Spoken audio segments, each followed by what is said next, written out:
Shalom, anak-anak yang dikasihi oleh Tuhan. Mari sebelum kita merenungkan firman, kita berdoa bersama. Bapa, kami bersyukur hari ini, walaupun kami di rumah kami masing-masing, kami bersyukur kami masih bisa sekolah. Kami bersyukur juga kami boleh bersekutu bersama-sama secara online. Sebentar kami mau merenungkan firman, Bapa, kami berdoa supaya Engkau boleh menyingkapkan kebenaran firman-Mu kepada kami. Kami berdoa menyerahkan diri kami untuk dijamah Roh Kudus, dan di dalam nama Tuhan Yesus kami berdoa. Amin. Shalom lagi anak-anak yang dikasihi oleh Tuhan. Hari ini saya dapat bagian dari Mazmur 150 dan Roma 11 ayat 36. Kita mau sedikit merenungkan bagian firman ini untuk mengerti apa sebenarnya panggilan hidup kita, identitas kita. Saya bacakan pertama dari Mazmur 150. Mazmur 150, haleluya, pujilah Allah dalam tempat kudusnya. Pujilah dia dalam cakrawalanya yang kuat. Pujilah dia karena segala keperkasaannya. Pujilah dia sesuai dengan kebesarannya yang hebat. Pujilah dia dengan tiupan sangkakala. Pujilah dia dengan gambus dan kecapi. Pujilah dia dengan rebana dan tari-tarian. Pujilah dia dengan permainan kecapi dan seruling. Pujilah dia dengan ceracap yang berdenting. Pujilah dia dengan ceracap yang berdentang. Biarlah segala yang bernafas memuji Tuhan. Haleluya. Anak-anak sekalian, dulu waktu saya pelayanan di Magelang, waktu itu lagi main sama anak-anak remaja juga, ada satu anak remaja nanya ke saya, mau dibeliin lupis gak, Kak? Saya yang anak Jakarta, baru pelayanan di Jawa, ditanya begitu, saya bingung. Saya nggak tahu lupis itu makanan model apa. Cocok nggak nanti kalau saya pesen? Jangan-jangan nanti malah nggak kemakan gitu, nggak bisa ditelan. Dan ternyata anak-anak sekalian, lupis tuh kayak gini. Pengalaman ini jadi gambaran tentang relasi kita dengan Allah. Pengalaman saya ini. Dari mana nyambungnya? Mungkin kita nanya gitu. Di antara kita, saya yakin gak ada seorang pun yang pernah bertatap muka dengan Allah. Sebab di Yohanes 1 ayat 18 dikatakan, tidak seorang pun yang pernah melihat Allah. Katanya kan, nggak kenal maka nggak sayang. Ya benar sih, gimana mau sayang kalau kita nggak pernah kenal. Dan terhadap Allah ini, jangankan kenal, lihat aja kita nggak pernah. Gimana kita mau menyembah dia, gimana kita mau sayang sama dia kalau kita nggak pernah lihat. Dan gimana kita bisa lihat dan terlebih lagi kenal. Jadi kalau kita nggak pernah lihat, nggak pernah kenal, gimana kita bisa menerapkan Mazmur 150? Tadi Mazmur 150 berisi ajakan supaya kita memuji Tuhan dengan segala yang kita punya. Semua yang bernafas diajak untuk memuliakan Tuhan. Gimana bisa? Karena nggak ada seorang pun yang pernah melihat Allah. Yohanes 1 ayat 18, lengkapnya ayatnya begini. Tidak ada seorang pun yang pernah melihat Allah. Tetapi anak tunggal Allah yang ada di pangkuan Bapa, dialah yang menyatakannya. Jadi anak-anak sekalian, Allah yang tidak pernah kita lihat ini telah menyatakan dirinya lewat Tuhan Yesus. Kita bisa memuji Allah kalau kita sudah mengalami siapa Allah lewat Tuhan Yesus yang menyatakan diri Allah kepada kita. Saya ulang, kita nggak pernah lihat Allah, tapi anak tunggal Allah menyatakan siapa Bapa kepada kita. Jadi kita bisa menyembah Allah Bapa kalau kita sudah lebih dahulu mengenal anaknya. Kita sudah lebih dulu mengalami Tuhan Yesus, satu-satunya putranya. Nah, jadi pertanyaan berikutnya kan, memang Allah Bapa yang seperti apa yang sudah dinyatakan oleh anaknya yang tunggal kepada kita? Dalam Roma 11 ayat 36 dikatakan, sebab segala sesuatu adalah dari Dia, dari Allah, dan oleh Dia, oleh Allah, dan kepada Dia. Bagi Dialah kemuliaan sampai selama-lamanya. Bacaan kita yang kedua ini, anak-anak sekalian, ini mirip dengan apa yang tertulis dalam kitab Kolose. Di Kolose 1 dikatakan demikian. Ia adalah gambar Allah yang tidak kelihatan, yang sulung lebih utama dari segala yang diciptakan. Karena di dalam Dialah, di dalam Yesus Kristus, telah diciptakan segala sesuatu. Yang ada di surga, yang ada di bumi, yang kelihatan, yang tidak kelihatan, baik singgasana, kerajaan, pemerintah, maupun penguasa, segala sesuatu diciptakan oleh Dia, oleh Yesus, dan untuk Dia, untuk Yesus. Menarik ya anak-anak sekalian, kalau kita bandingkan kitab bacaan dari perikop ayat Roma dan Kolose ini, jelas bahwa Allah anak, Tuhan Yesus yang menciptakan segala sesuatu. Dan di Roma dikatakan Allah Bapa juga menciptakan segala sesuatu. Jadi Allah Bapa dan Allah Anak bersama-sama menciptakan segala sesuatu. Dan segala sesuatu diciptakan untuk Allah. Artinya Allah Bapa lewat Yesus Kristus menyatakan bahwa Dia adalah sumber segala yang ada. Allah kita adalah Allah sumber segala sesuatu. Manusia kita bisa bangun rumah kokoh, tapi nggak ada yang bisa bikin semen. Kita bisa desain baju yang indah, tapi nggak bisa mengadakan benang. Kita bisa menyajikan masakan yang enak, tapi nggak ada yang bisa menjadikan beras. Nggak bisa kita bikin beras, nggak bisa kita bikin benang, nggak bisa kita bikin semen. Semua bahan itu sudah ada di bumi ini, dan bagian kita adalah mengolahnya menjadi sesuatu. Nah, di seluruh alam semesta ini, anak-anak sekalian, yang bisa bikin dari tidak ada menjadi ada, cuman Allah. Manusia nggak bisa bikin. Kita bisa bikin sesuatu dari yang sudah ada, tapi hanya Allah yang bisa bikin dari tidak ada menjadi ada. Allah Bapa menciptakan segala sesuatu lewat Yesus Kristus dengan kuasa Roh Kudus.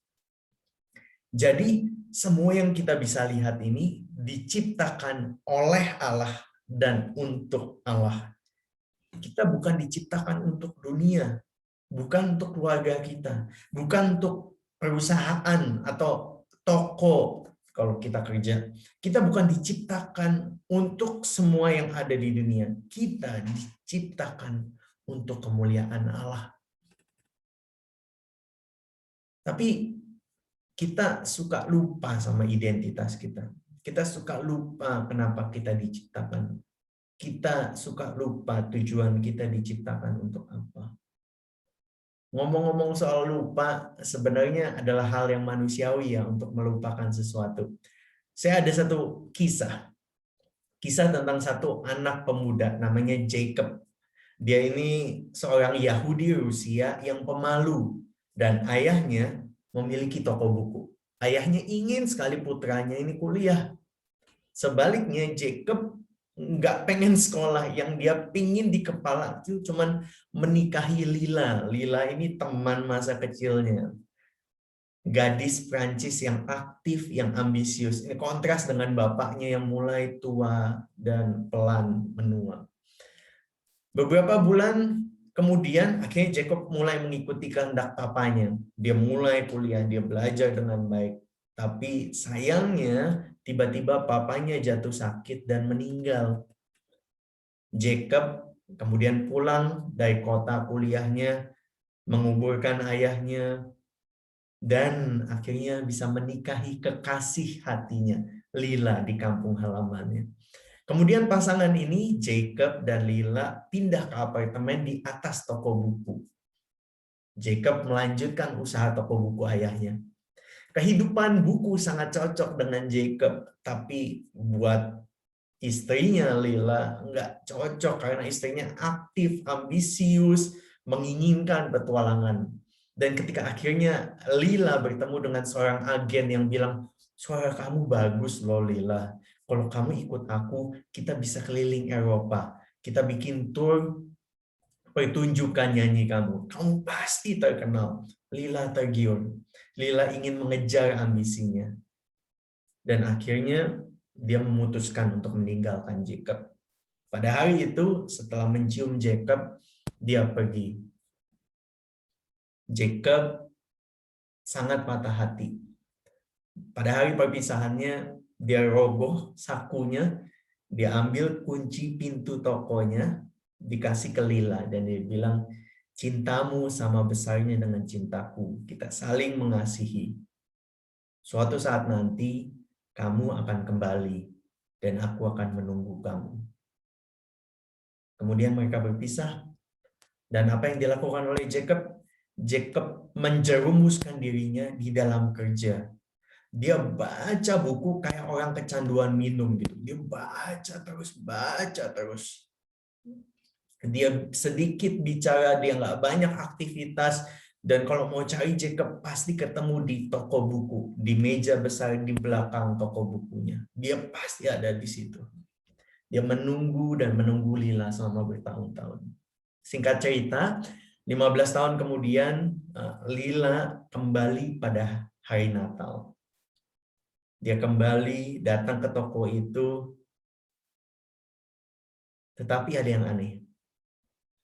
Jacob ketika melihat Lila, dia langsung berdiri, tapi ketimbang menyambutnya sebagai seorang istri, dia tanya sama Lila, apakah ibu sedang mencari buku? Lila sangat terkejut karena tampaknya Jacob tidak bisa lagi mengenali Lila. Dia tarik nafas, mencoba menguasai dirinya, dan menjawab pertanyaan Jacob. Saya ingin mencari buku, iya, tapi saya lupa judul bukunya. Kemudian Lila menceritakan kisah kekasih masa kecil. Ada seorang laki-laki, anak laki-laki dan anak perempuan yang sangat akrab. Kemudian ketika tumbuh besar, mereka menikah. Mereka tinggal di apartemen di atas toko buku. Kemudian istri muda ini yang ambisius pergi untuk mengejar karirnya, menikmati kesuksesan besar. Tapi di tengah segala kesuksesan itu, ternyata istrinya ini tidak pernah bisa melepaskan kunci yang diberikan suaminya ketika mereka berpisah. Dia menceritakan kepada Jacob bagaimana perempuan ini senantiasa mengingat Jacob. Tapi wajah Jacob ketika mendengar cerita itu sama sekali tidak berubah. Lambat laun, akhirnya Lila menyadari bahwa Jacob sudah lupa siapa dirinya. Dia sudah lupa kenapa dia menanti. Dia tenggelam dalam kesedihan sekian belas tahun. Yang sekarang Jacob tahu hanyalah menunggu dan berduka. Menunggu dan bersedih. Terakhir Lila bilang, kamu nggak ingat. Kamu harus ingat. Ini kisah Lila dan Jacob.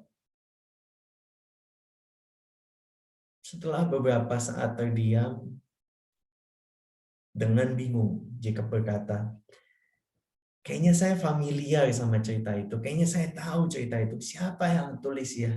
Kayaknya sesuatu yang dikarang oleh Tolstoy. Tolstoy itu pengarang penulis di Eropa kuno yang terkenal. Lila langsung menjatuhkan kuncinya dan lari meninggalkan toko.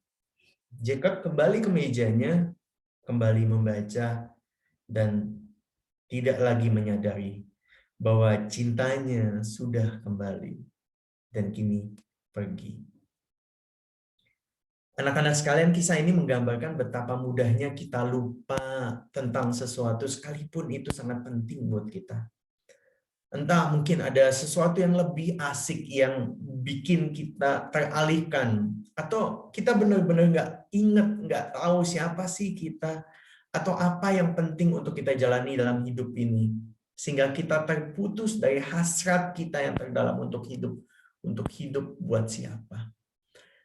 Dalam katekismus kecil Westminster dikatakan, apa sih tujuan utama manusia? Tujuan utama manusia ialah memuliakan Allah dan bersukacita di dalam Allah untuk selama-lamanya.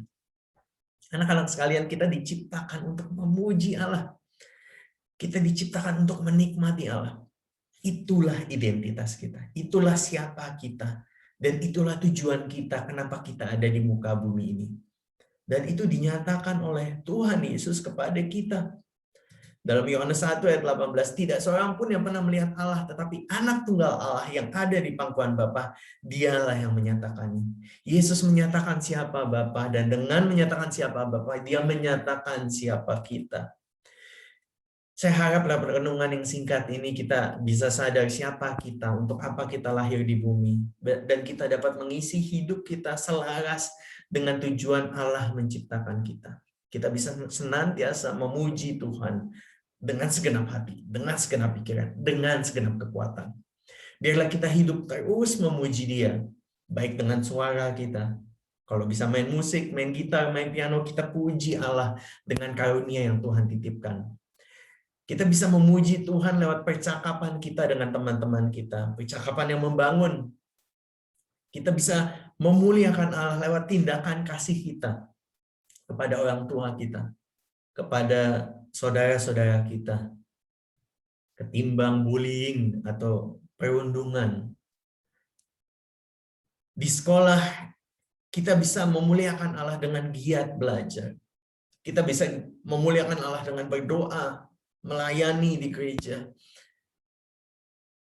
Kita bisa memuliakan Allah dengan segala sesuatu yang kita kerjakan lewat hidup ini. Akhir saya tutup dengan Kolose 1:15-16. Yesus adalah gambar Allah yang tidak kelihatan, yang sulung, lebih utama dari segala yang diciptakan. Karena di dalam Yesus telah diciptakan segala sesuatu. Di surga, di bumi, yang kelihatan, yang tidak kelihatan, singgasana maupun kerajaan, pemerintah, semuanya,